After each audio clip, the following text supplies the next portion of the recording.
E aí galera, sejam bem-vindos a mais um Okun. Eu sou o Gabriel Correal. Eu sou a Amanda Fernandes. A gente vai começando esse vídeo aqui, mas a gente já deixa esse pedido para vocês. Por favor, deixem seu like, seu comentário. Se vocês não seguem a gente ainda, sigam por favor. Compartilhem com quem vocês acham que tem que ver isso. E ative o sininho, que aí vocês recebem notificações de nossos próximos vídeos, tá bom? E aí, seguindo, né, é pra gente entender meio que mais ou menos uma linha, né, porque acontece tudo tão interpolado, mas junto com toda isso que o Gabriel trouxe, a gente teve também, ainda tá tendo, né, uma crise dentro do INPE, que é o Instituto Nacional de Pesquisas Espaciais.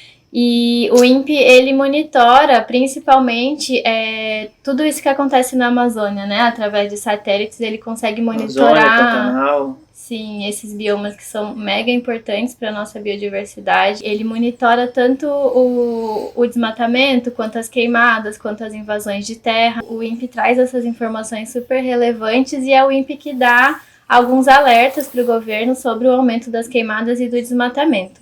E aí, com relação a esses alertas, a gente teve as maiores taxas de desmatamento em 2019 e 2020, sendo que em 2019 a gente teve uma área de mais de 9 mil quilômetros quadrados, né, que é o que despertou o maior número de alertas dos últimos 10 anos, e a intensidade desses efeitos, elas foram sentidas até mesmo no sul e no sudeste do país, né?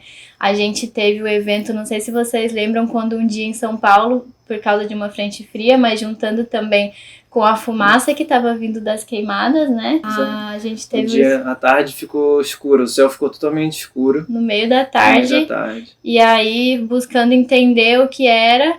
Foi resgatado, né, as falas do Antônio Nobre, que já trazia isso há muito tempo, sobre os rios voadores. O INPE anunciou que isso era devido à fumaça que estava vindo da Amazônia, e daí a gente teve aquele auê que foi das pessoas falando que era mentira, que isso era impossível, só que através das imagens de satélite do INPE a gente pôde observar que era justamente por causa desse evento dos rios voadores, né, que é quando... Essa umidade da evaporação dos oceanos ali na linha do Equador é trazido pelos ventos para a Amazônia, precipita, e a umidade dali, junto com a evapotranspiração da floresta, formam mais nuvens que vão com o vento. Esses mesmos ventos ainda vão vindo, batendo na cordilheira, vão descendo para o centro, sul e sudeste do Brasil, que traz chuvas, né, inclusive para a cordilheira, para manter ainda os rios da bacia amazônica fluindo, né? Traz chuvas para o centro-oeste, sul e sudeste do Brasil e amenizando também a nossa temperatura, né? Trazendo umidade também, exato, né? Um grande serviço que a Amazônia faz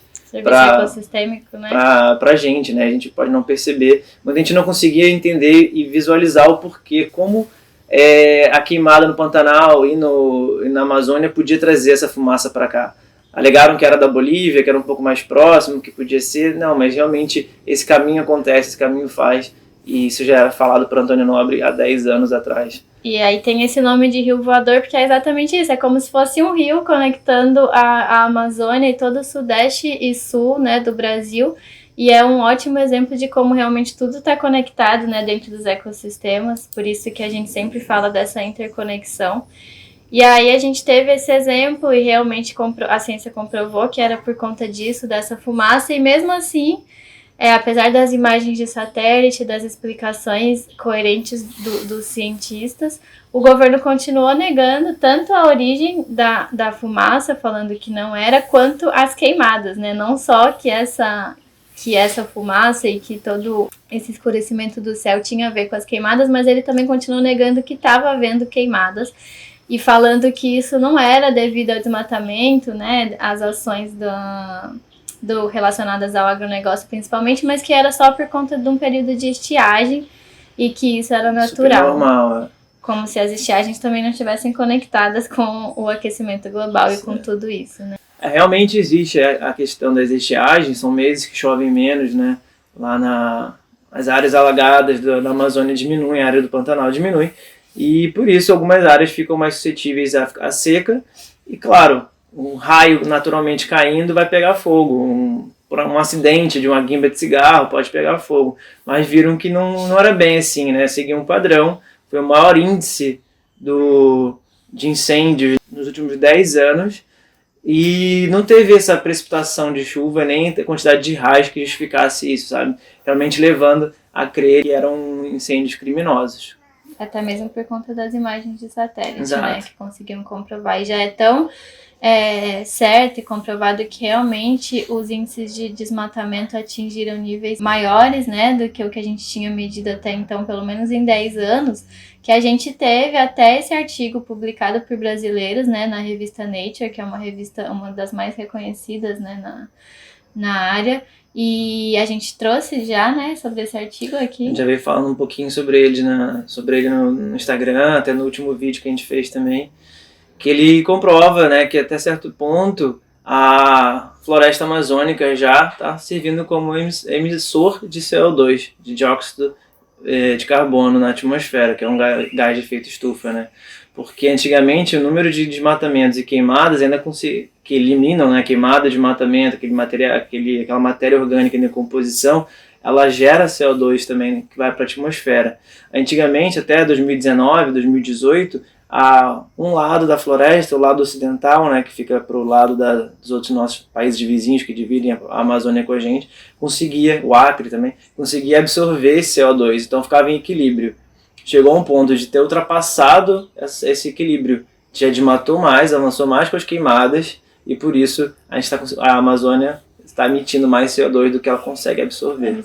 Né? E aí algumas pessoas usam isso como uma desculpa de que não tem tanto problema assim, de que isso fica sendo alarmado pelos cientistas, porque usam dessa desculpa de que a Amazônia consegue filtrar o CO2, se esquecendo de que há um limite, né, para isso. A floresta não filtra infinitamente, como esse artigo comprova, tem um limite que ela não é mais capaz de filtrar o excesso de gás carbônico. Toda equação química tem um limite, né? Então não é porque a gente vai dar CO2 continuamente para a árvore que ela vai produzir, né, ela vai fazer mais fotossíntese. Não é assim que funciona, né? E aí esse artigo prova realmente que... Assim como o metabolismo do nosso corpo, né, tem um limite para tudo que a gente ingere, da mesma maneira acontece com o metabolismo da floresta. Não adianta também aumentar o número de CO2 e diminuir o número de árvores também, né? Porque também a balança também fica desfavorável nesse sentido. Conta nunca fecha. Não fecha. E aí, como o INPE é a instituição que estava à frente disso, conseguindo sempre comprovar e conseguindo rebater com dados científicos o negacionismo, né, sempre com imagens, com dados, com artigos, isso foi criando uma tensão, né, cada vez maior entre o governo e seu negacionismo e o INPE, até que para tentar abafar um pouco desses dados que comprovavam o aumento do desmatamento e das queimadas na Amazônia, o diretor do INPE, Ricardo Galvão, foi exonerado, afastado do cargo de presidente do INPE. E aí a gente teve nesse mesmo período até uma ameaça, né, de que contratariam uma empresa privada para cuidar desse monitoramento das queimadas e do desmatamento, ao invés do INPE continuar à frente, o que já era um grande nível de ameaça, né, mostrando o quanto as pesquisas científicas realmente podem agir contra o negacionismo e o quanto isso é uma ameaça para quem está tentando omitir dados. E assim, vale ressaltar que o INPE é ligado ao Ministério da Tecnologia, Ciência e Tecnologia. E aí eles repassavam essas informações para o Ministério da Ciência e Tecnologia, que entrava em contato com o Ministério do Meio Ambiente para que ações de repressão, né, ação fossem tomadas. Era um trabalho em conjunto, né? E é um tanto quanto contraditório. O governo está cortando gastos há muito tempo na área ambiental, desde que assumiu, desde Michel Temer, na verdade, vem rolando cortes, né, investimentos para a área do meio ambiente, e o ministro dizer que vai contratar uma empresa privada para fazer esse monitoramento. Não faz sentido, né? Que seria mais gasto. Mais um gasto, né? E aí, com esse histórico todo e esse atrito cada vez mais forte, o governo tem cortado, né, como o Gabriel falou, cada vez mais as verbas, sendo que esse ano o INPE teve o orçamento mais baixo de toda a sua história. E a gente pode imaginar um órgão que tenha tamanha estrutura, né, de satélite, de monitoramento, exige um nível de computador, de tecnologia muito alto, né? E que para manter isso, tanto em termos energéticos quanto de pesquisadores e de toda a estrutura que está ali, exige que tenha um gasto apropriado para conseguir manter tudo que tem que fazer. E daí, com o corte desse ano, o INPE anunciou que provavelmente em agosto, mas ainda não aconteceu, mas está na iminência de ter que desligar uma super máquina que eles têm, né, que chama de supercomputador, que é o que consegue prever para a gente e anunciar os períodos de crise hídrica e de estiagem. Então, consegue avisar o governo o quanto essa crise vai durar e avisar toda a população para que a gente tenha formas de se preparar, né, que o governo tome medidas necessárias para que a gente não tenha crises hídricas intensas e precise passar por períodos de apagão, como a gente está na iminência de acontecer agora, ainda esse ano. Ainda em relação ao INPE, a última ação foi que os dados agora do INPE cabem serem reportados ao Ministério da Agricultura para serem divulgados. Então, algo errado não está correto nessa equação, né? Para quê? Porque a quem interessa realmente que os dados de desmatamento e queimadas sejam divulgados pelo Ministério na mão de um ruralista, né? Ainda esse ano, em abril, o superintendente da Polícia Federal do Amazonas foi exonerado por protocolar notícia-crime junto ao STF contra o ex-ministro do Meio Ambiente, por ter visto indícios de suposto beneficiamento de madeireiros ilegais na Amazônia, o que facilita a grilagem de terra. Isso porque, durante uma ação da Polícia Federal, foram apreendidos 200 mil metros cúbicos de madeira ilegais. Isso porque depois de órgãos dos Estados Unidos notarem ações suspeitas de carregamento de madeira já lá nos Estados Unidos, entraram em contato com o governo brasileiro, com a PF, eles foram investigar, encontraram esse esquema de corte de madeira ilegal para venda. E nesse processo, ao ser exonerado também, o ex-ministro do Meio Ambiente diz que estava tudo correto, que era besteira, a PF agiu de forma errada, equivocada. Mas o interessante é que 70% dessa carga, avaliada em 130 milhões de reais, não teve nenhum dono para ir reclamar a posse, né? Será que realmente estava legal isso? Será que estava correto? Muito estranho, né? E ainda, né, nesse contexto da Amazônia, do desmatamento e de toda essa crise, a gente tem um dado também que em 2019, o que a gente chama de Pan-Amazônia, que é o conjunto do bioma Amazônia, somando não só o Brasil, mas todos os outros 8 países que também compõem esse bioma, né? A gente perdeu mais de 1,7 milhão de hectares de floresta primária. E quando a gente traz esse dado falando sobre floresta primária, a gente tem um alerta ainda maior, porque floresta primária ela é uma floresta intocada, que ela nunca foi tocada pelo homem e cresceu depois. A gente fala primária por conta disso, porque ela é uma floresta ainda virgem, né, com toda a biodiversidade ali atuando. E quando a gente fala sobre hectare, sobre 1 milhão de hectares, esse número fica meio perdido na nossa cabeça, a gente meio não vago, consegue né? ter dimensão do que é isso, né? Mas significa, essa perda que a gente teve na Amazônia de 1,7 milhão de hectares, significa um pouco mais de 3 campos de futebol de mata primária por minuto. Então, são 3 campos de futebol desmatados a cada minuto. E aí, quando a gente pensa, além desse número ser muito exorbitante, a gravidade disso é que não é só uma questão quantitativa de número, mas do que a gente perde de qualidade de floresta, né? Porque o que está ali, não que seja pouco, né? Não é que são só árvores, mas existe todas as inter-relações, toda a biodiversidade, tudo aquilo que se conecta e que forma a existência daquele lugar, né? São as relações que estão ali que a gente perde, que elas nunca mais são recompostas, mesmo que a gente tenha um reflorestamento.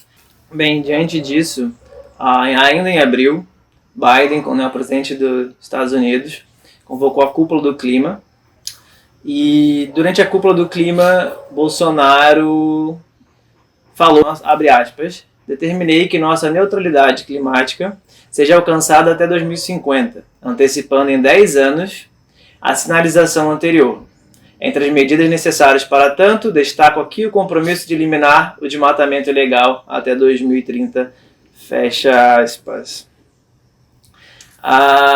Além disso, ele e o ex-ministro pediram auxílio, né, uma injeção de US$ 1 bilhão, e ele ainda disse assim: diante da magnitude dos obstáculos, inclusive financeiros, é fundamental podermos contar com a contribuição de países, empresas, entidades e pessoas dispostas a atuar de maneira imediata, real e construtiva na solução desses problemas.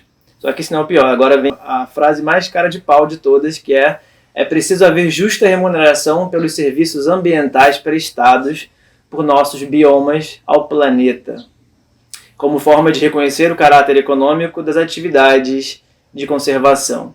Ou seja, a gente não vai desmatar, a gente vai perder por não desmatar, então vocês nos ajudam, nos paguem para poder a gente preservar. Ele mostrou que ele estava ali só para conseguir fundo, né? Ele estava ali só para conseguir fundo. Não estava em defesa da Amazônia. Exatamente. Ele está meio que pedindo um resgate dos biomas brasileiros, mas principalmente da Amazônia.